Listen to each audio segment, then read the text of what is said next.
All right, we're going to take a look at this argument here. It says that if I have a college degree, I am not lazy. I do not have a college degree, therefore I am lazy. So just a reminder that when we're looking to determine if an argument is valid or not, it does not mean that all the statements are true.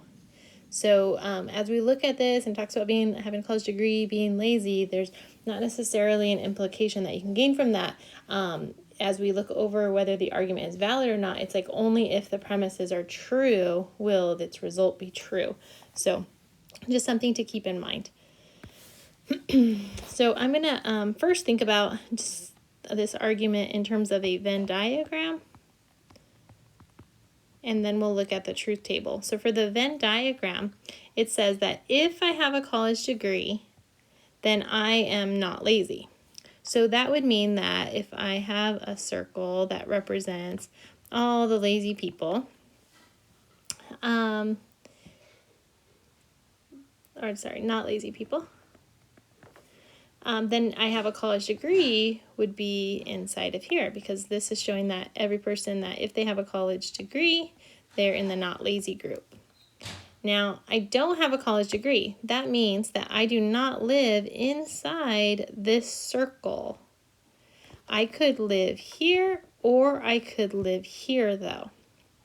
So when we have that final statement saying that therefore I am lazy, in order to be a valid argument, we need to guarantee that it would for sure live outside of the not lazy circle.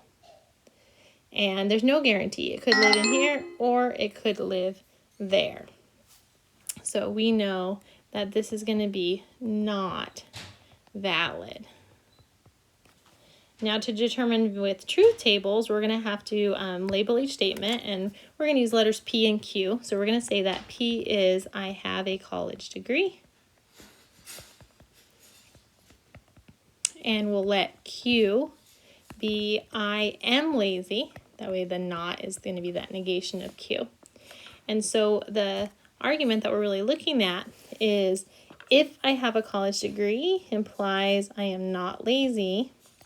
And then I also have I do not have a college degree, so negation P.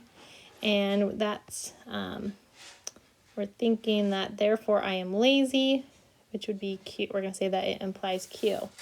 So remember, what we're looking for our truth table is that if we have both of these premises together, that they're going to imply Q. So the statement that we really want to look at is P implies not Q and not P together, seeing if they do imply Q. That's what would make it be valid, if we can get this to be a tautology, this implication. Okay, so in order to do that, let's start our table.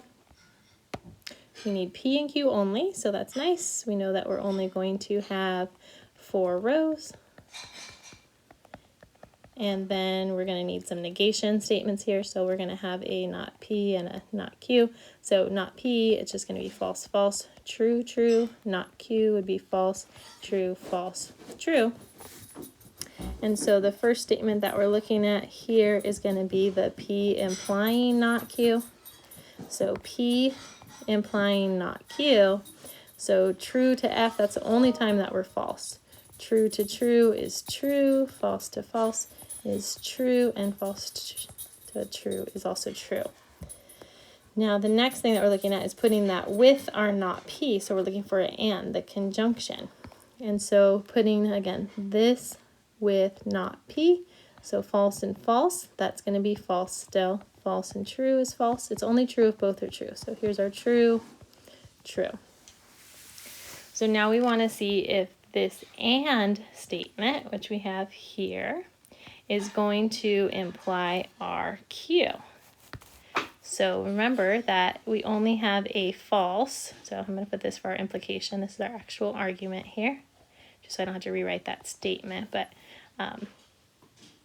it's going to be for that whole thing. So our and implying our Q. So we have false to true. That's true, it's fine. False to false, that's true.